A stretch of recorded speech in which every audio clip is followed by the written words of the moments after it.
Welcome to the Isn't It Romantic Book Club. Today we're going to be talking with Katie Mettner, a club favorite, about dark web investigation. Oh, such a glare. It's always hard to okay, maybe if I angle it. Okay, so dark web investigation. And I'm excited to chat with Katie. You know, I have talked to Katie so many times, just messaging, but I've never talked to her in real life. So this is going to be super fun for me. Oh, fun. Yeah. Yeah. So anyway, if you're new here, I'm Abbie Roads. I write dark romantic thrillers. I tell people think like an episode of Criminal Minds meets a love story with a twist. I have a little stack of books here. There's Dangerous Dreams and Broken Dreams and Shattered Dreams and Defying Evil and Capturing Fate. And these two are in hardcover, but I don't have any of those to show you, but they're very, very pretty when they're in hardcover. They sure are. All right. Well, hi, Jennie. I am Jennie Marts. I write small town stories with humor and heart and occasionally a dead body.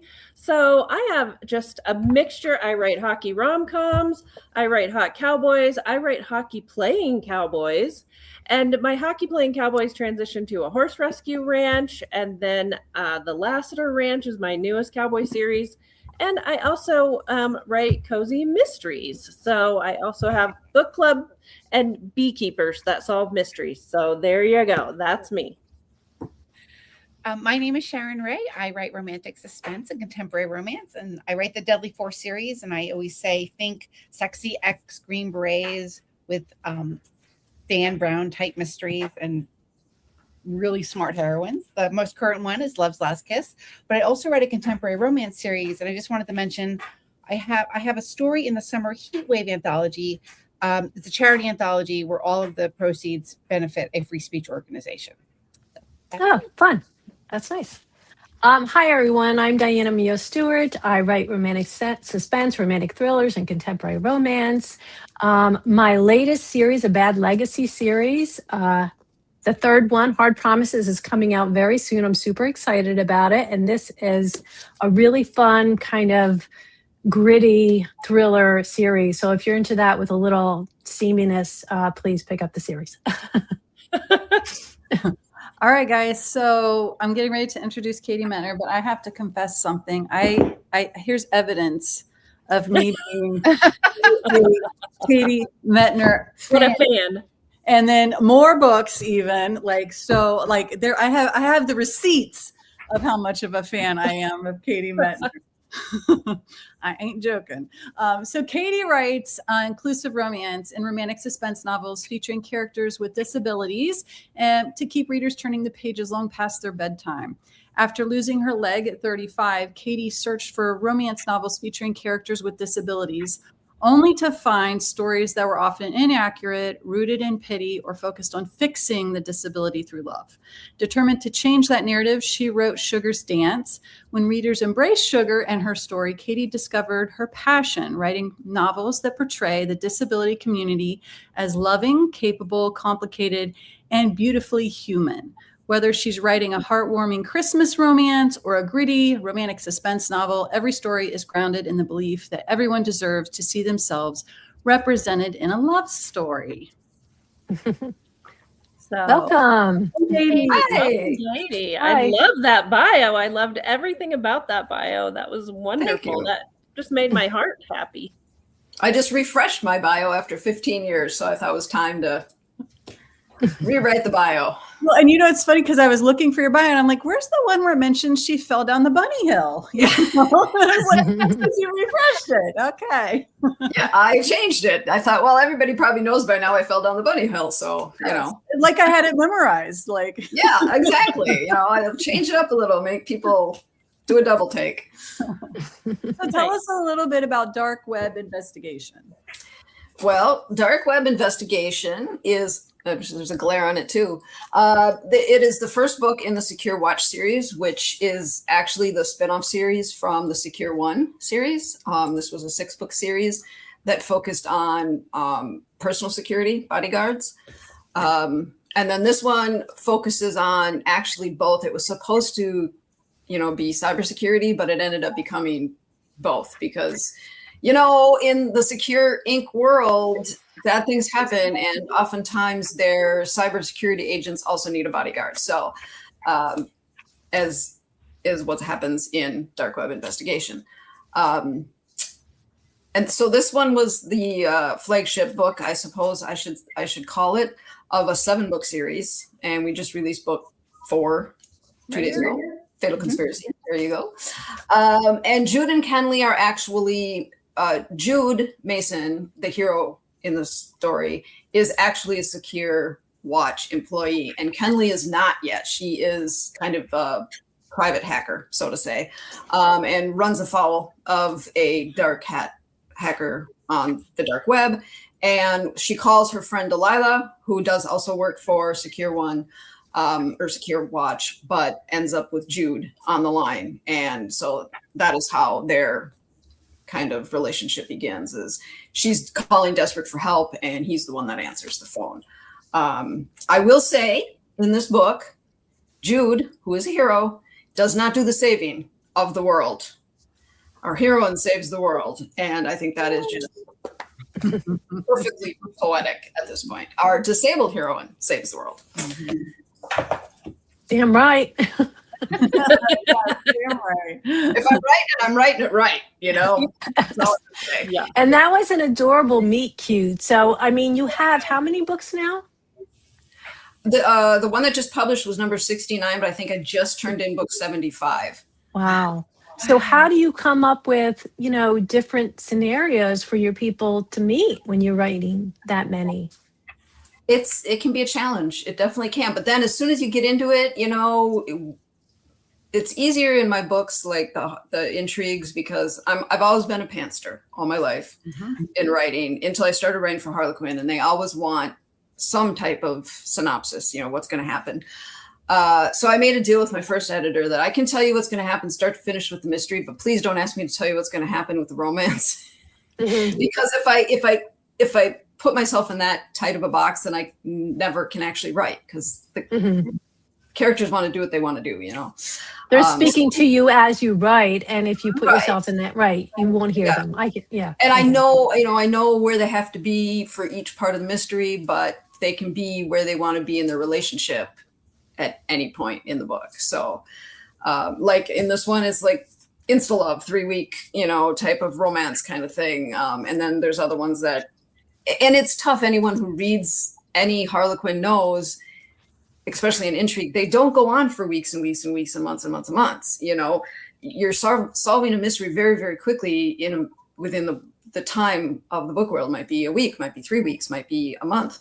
And so it's hard to sell that every single time, you know, as this immediate soulmate attraction type of thing. So, and how many books have you written for intrigue?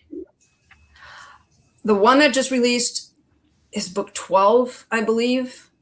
And I think we're up to book 16 that I just turned in. So there was 6 in the first series, 7 in this series, and then I just signed a new contract, and there's 4 in that series. Well, congratulations. That's great. Thank you. Yeah, congrats. Yeah, we're going to the Pacific Northwest for that one, which is way out of my wheelhouse. I normally write about the Midwest, but I decided I wanted to write a search and rescue, so we're hitting up the fun. Park. Yep. It must be in the air, because the one I'm writing now too is in the Pacific Northwest. I'm like, Abbie, what were you thinking? It isn't easy to write about national parks and all the things that Right. Yeah. You got to know more than you think you know every single time. So, but it's been fun to write, and it was actually kind of a spin-off series too from Secure, the Secure One series, The Masquerading Twin, which was book 5. In that book, Kai Tanner was Selena's friend. Twin. There you go. I didn't have it. I just had to mention the title. But you hear about Kai from Selena in this book, because Selena used to be a search and rescue person as well. And so it triggered a thought, hey, he needs his own story in his own book, and what happened to him after Selena left. And so here we are, 13 books. Is that later. how it works when you and an idea comes to you for a book?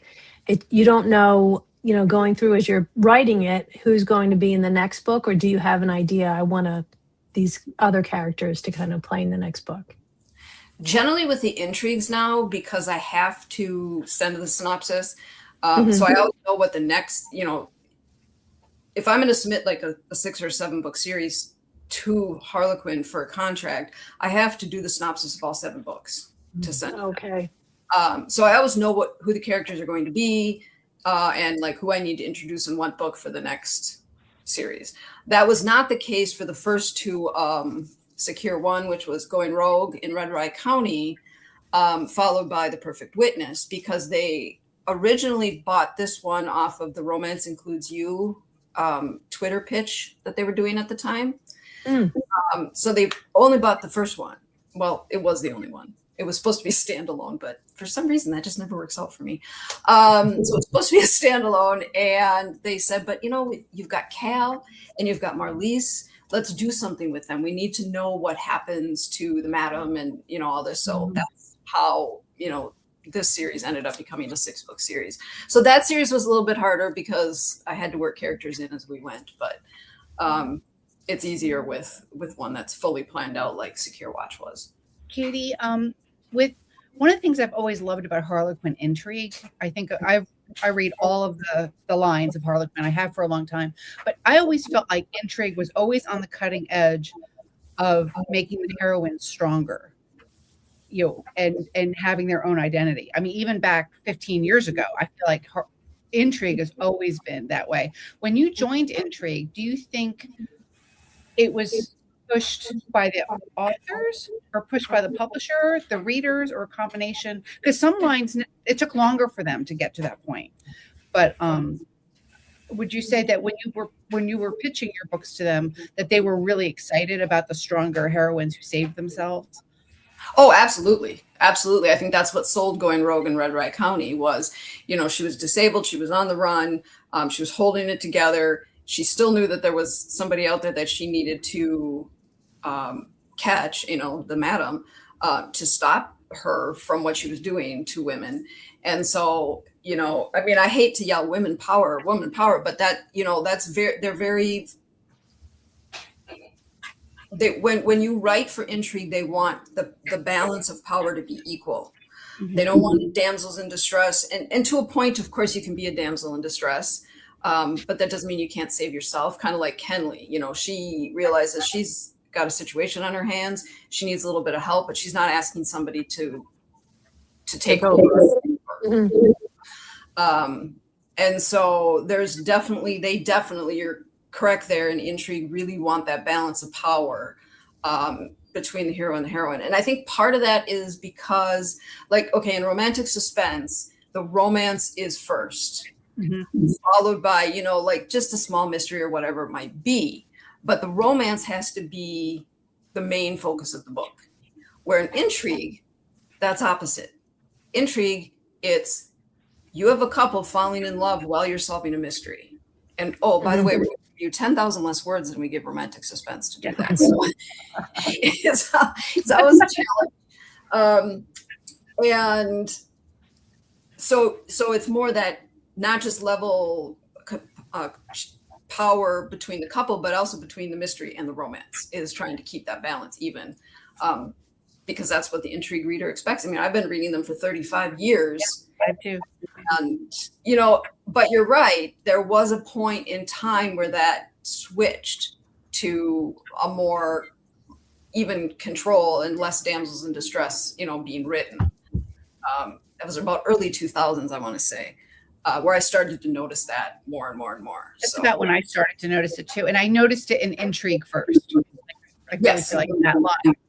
And then I would say romantic suspense was second, but really the intrigue lines. That's why I've always loved them though. They've always been.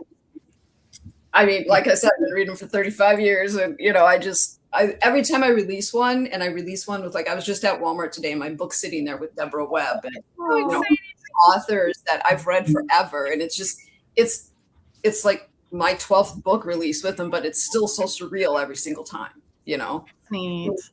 And when you started writing with them, did you know you were intrigue versus suspense? Did you you pitched your first book, did you know it was going to be an intrigue, or did you think it might be? Yeah, you pitched to whatever, whichever editors, were doing it for that day. So you had 240 words minus the hashtag romance includes you, which by the way takes a lot of characters. You had that many characters to pitch your book at the time to the editors. And then if you got a like, you sent them your manuscript through the submittable, and you sent them the first three chapters or whatever it was. Now it's grown into a full scholarship. The Romance Includes You scholarship. There's one for the US and one for the UK. And where you can submit, you don't have to do the Twitter game and all that. They open submissions, you submit your manuscript, and then, it's done that way. And then you get the winner gets their manuscript purchased, but then they also get like really hands-on editing help from the editors and things like that. So, and last year's was an intrigue writer, so I'm excited to read hers. Cool. Katie, like I said, I've read a lot of your books, and I love the disability part, because I feel like I always learn so much, about what it's like to be an amputee, what it's like to be in a wheelchair. Like, I guess like I think I can imagine, but like I feel like when I read it, then I know it and understand that better, and things that I would never even think of, like are a struggle, like the blister. Like if she gets a blister, like to me a blister is no big deal, but my gosh, when you're an amputee, that sounds like a horrible thing, and I just love that aspect, that I always learn something, in your books. And that's always my goal, is to, obviously I want to write an exciting story and a hero that everybody loves. But I also want to do a little bit of education without making people feel like they're being educated. So that's always my goal. And I always say to my editor, listen, if I'm too heavy handed, just tell me, cause I'll dial it back. But I try to work in situations that occur, as a disabled person, quite commonly and often, into the books, because it's really the only way to make it accurate and realistic, and really inclusive for my disabled readers. Because if they pick up one of my books and I just gloss over everything that they deal with in a day-to-day life, that's really not showing any type of inclusion or diversity. It's just saying, oh, well, it has a character in a wheelchair. You know what I mean? But sometimes I think getting into a little bit more of what that means to live day to day like that, like you said, helps you understand a little bit better what people live with or go through or deal with. And, they might be smiling, but, like Tuesday when I had a book release and I had to go up to my prosthetist's office because there was a problem with my prosthetic leg, and it was twisting the tube in my side that I use for feeding. And I sat down in the chair and I said, you got to fix my leg because I can't button my pants. And he said, what does your pants have to do with your leg? So I was like, because I can't put anything around, my waistline where that tube is, because the leg is making the muscle sore, basically. So, and we fixed it in a matter of just 2 minutes. But it's those types of things where we're often having to take time out of our day to do that people just don't even realize is a thing. So is that one of the things you want people to take away from your books, is that, you have the same problems as all the rest of us, but then you also have this added, things that you have to kind of cope with. And we have a lot of things that, and it depends on the disability too, whether it's fighting for the mobility aids that you need, or the medical coverage you need, or the caregivers that you need. We spend a lot of time on the phone, a lot of time trying to sort out benefits and, all the hoops we have to jump through in order to get the wheelchair that we need, and still live with the massive amount of ableism in the world, that says, well, as long as you can get around in your house, that's good enough. We don't need to give you anything mobility wise that would actually allow you to go out and get the job and work and do what we're telling you we really want you to do. Because as long as you can move around in your house, you're A-okay. And so there's a lot that goes into being digital, and obviously the 60,000 words, I can't get into all of that. Right. But you don't want people to think, oh yeah, she's just out here solving crimes and she's not having a problem with her disability. And that's, yeah.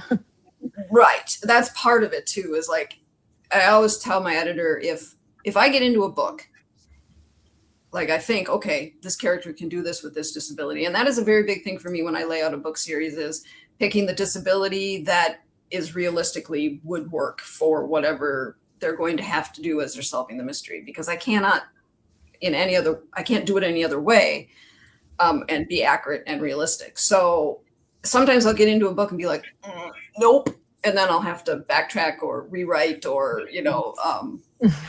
because I missed something even that I should have thought of. So with the intrigues, it's easier, of course, with my indie published books, because I have as many words as I want. I can write a 120,000 word book if I want to. But of course, with the intrigues, you're limited to that 60,000 words. So you need to be concise. Well, even little things like having to Kenley having to make the hero Jude understand that she can't just get up and run away. Like if he takes off if he helps her with her prosthetic leg and take care of the blister, she's not running away. Like it'll take time. So that I loved how it added tension to the scenes, because they can't just start doing I don't want to give it away, but doing what they're doing on the computer if she can't get up and run. Right. That was great. That really added, I thought, a lot of tension, like real life tension. And it's the truth, like I always say to my husband, if there's a fire, I'm not running, I'll be crawling over to the, it's those things that you have to think about, because the reality is you just physically can't, especially the type of prosthesis that Kenley wears it's not something you run in. And so, and that's the kind of the other side of it too, with amputees. Everybody watches the Paralympics and they see all these specialized limbs that they use, and all these different people out there doing all these different sports. But what they don't see is just your day-to-day person trying to live their life, and they don't have access to all of those fancy limbs and different blades and swimming, fins and all that kind of. But what they think immediately is, oh, well, she can do that because she has, they just see that and think everybody can do what they do. And that's really so far from the truth. And so that's why I try to write everyday people, because I think there's enough of the inspirational figures out there. And the majority of the disabled community, they want to read about characters like Kenley and Minna, and the characters who are just trying to live their life. Granted, now suddenly they're embroiled in some strange mystery, but they're just trying to live their life as a disabled person, not as this big inspirational. Well, Kenley was looking for trouble. She was. Yeah. She's fantastic. I love her. So what is something that you love about her character? I think her dedication to proving that the Stonebrill Corporation was at fault for all of these injuries and all of the people that they hurt, and not just her dedication to that belief, but her actions to prove it. Because a lot of what she was doing was illegal, and she was still willing to do it because, in her opinion, the ends justify the means, so to say. And you didn't get that in this book, but you do get it in the series. I will tell you that in the series, you do get to find out what happens with the Stonebrill Corporation and Kenley and Jude. So stay tuned for that. It's actually in book 5, which is the next one that releases in November. Because I do try to tie things up. Sometimes I can't always do it in the one book, but I may be able to do it later on. So, but yeah, I think that was probably my favorite part, and also her vulnerability, because she struggled to be vulnerable just in life in general, because she blamed herself for so many years for what happened to his friend. And so I think that growth that she had in a very short period of time really kind of just made her that much more of a fire plug for me. You know? So I'm curious about some of the like, what is your background as far as computers? And you really got the good like jargon and the slang and all the hacking stuff. And I was like, do some hacking in real life? Like, what's happening here? I'm staying on the light side of the web, man. I'm not getting involved. I know some people who wish to remain anonymous, who helped me with some of the information, but it was definitely a deep dive into a dark world. And a lot of the information is out there. I mean, if you want to get on the dark web, you can do a Google search and find out how to get on the dark web. It's what happens once you're there. That is the trick, you know. I was going to say, if someone said, I'll give you $1,000 if you could get on the dark web, I would be like, just keep your money. I don't. But apparently you can Google it. Maybe I just need to ask chat. How do you get on the dark web? I mean, honestly, ChatGPT these days could probably just hook you up, but I wouldn't do it without a VPN to start with. But anyway, I don't even know what a VPN is. I know, right? I'm like, what the heck is this? I know I've heard the terms. They're so basic, and I'm like, this is a basic thing, and I don't even know what it is. Yeah. Well, see, that just means that you're living life right. You're not messing around places you shouldn't be messing around. That's how I look at it. Katie, speaking of which, what was your inspiration for the villain? I don't want to give too much away for the readers. Yeah, I know it's hard with this one because it's like, I know. But, I mean, that was okay. So honestly, like the villain himself, it was more what he did.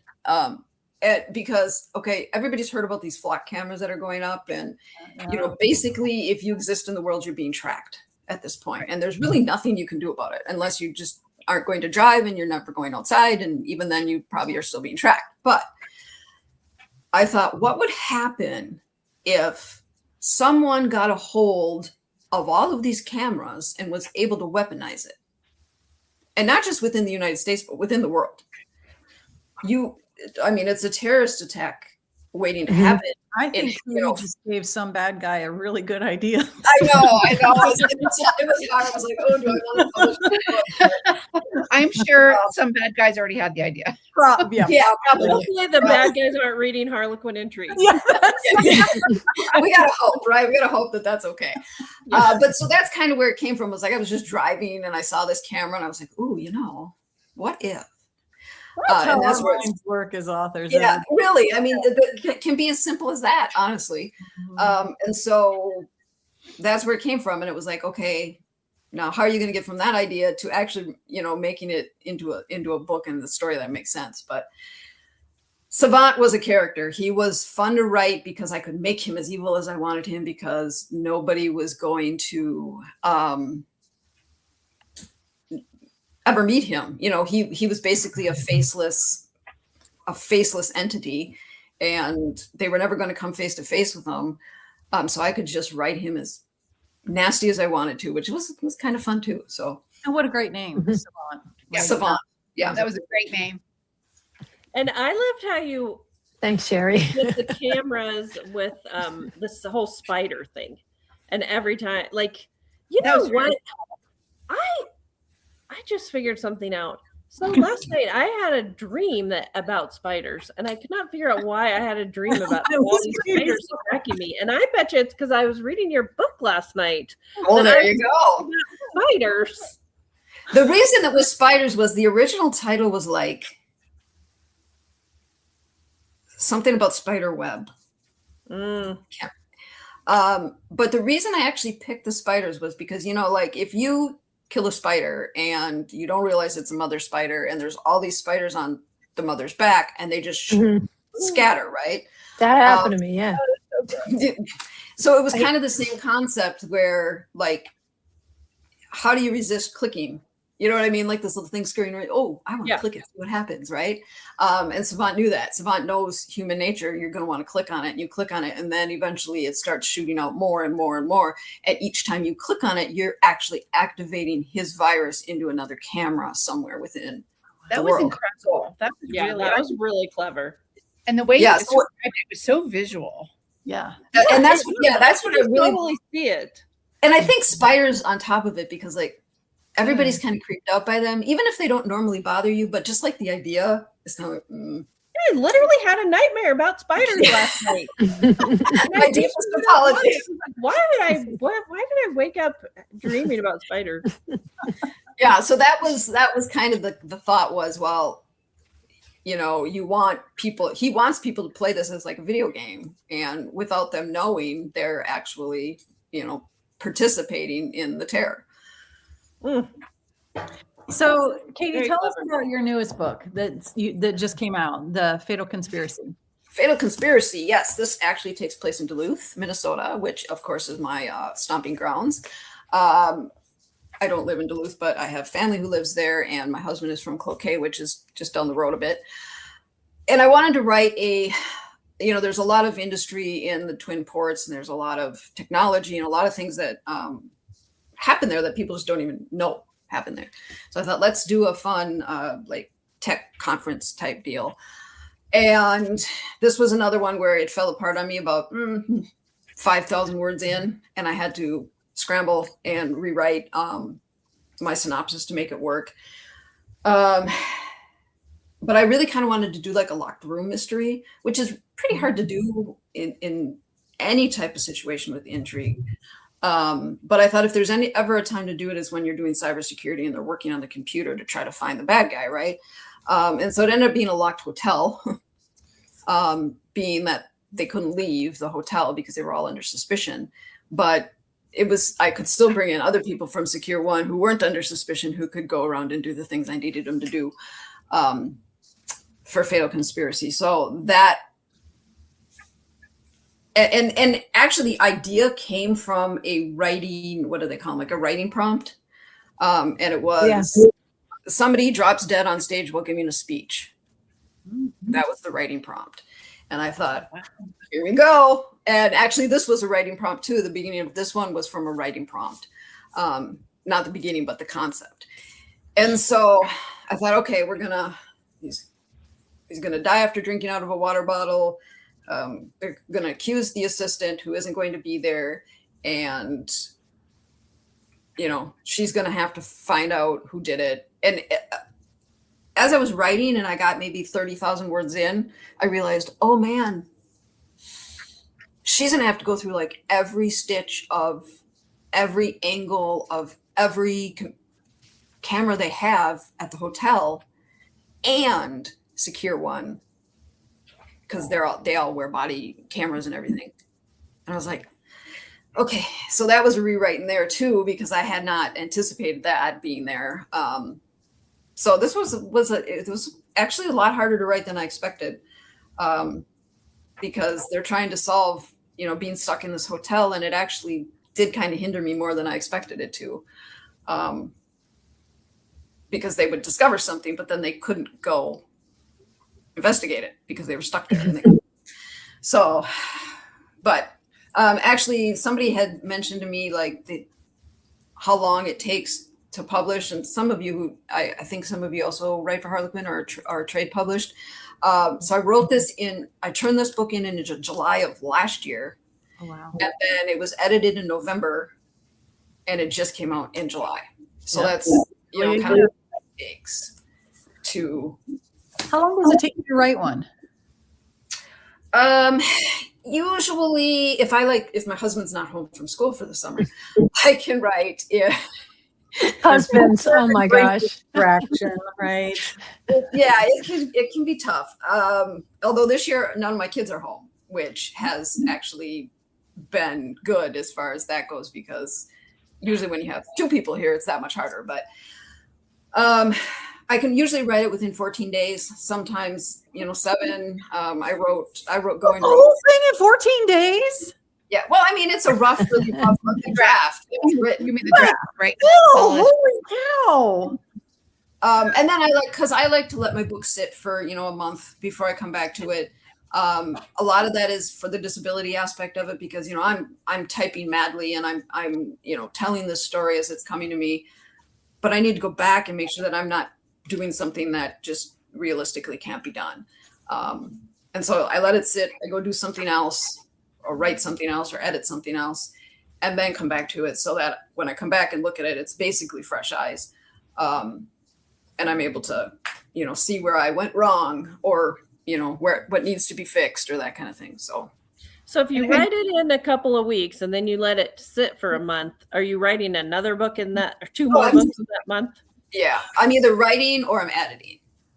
So if while this one's sitting, whatever the manuscript might be, okay, for instance, I have 5,000 words left on my Christmas romance. I'll be knocking that out today.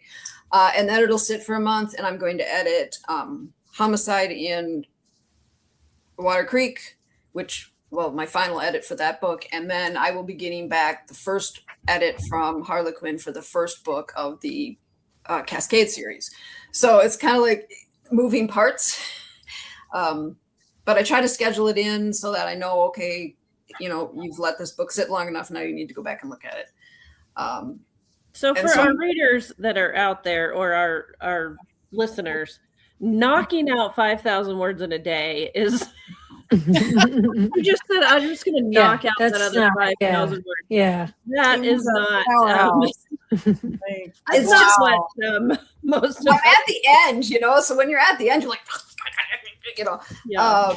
But I also do a lot of dictating. And so that, of course, it's much faster. Yes. The front side to dictate, it takes longer to edit because, you're like, what? But And what do you use to dictate? I actually use, where's my I have this little tiny earpiece microphone, and I use my iPhone. And do you dictate into Word, or do you?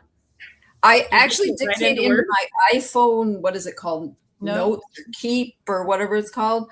And then I just send it either to my email or to Google Docs and paste it into my document and do my editing from there. I do it a lot, especially if we're traveling, like we're going to my father-in-law's or something like that. I can get 2 hours in the car. If I'm alone, I don't do it with my husband. Yeah, I was going to say, yeah. It'd be a little weird. Don't talk the whole 2 hours. Yeah, just stay quiet. Whatever I say, just ignore me. The only scenes I don't do are the intimate scenes. I cannot do it. I cannot speak it out loud. It's bizarre. It feels weird to me. I don't do it. But everything else, I will often. 3/4 of the book is probably dictated.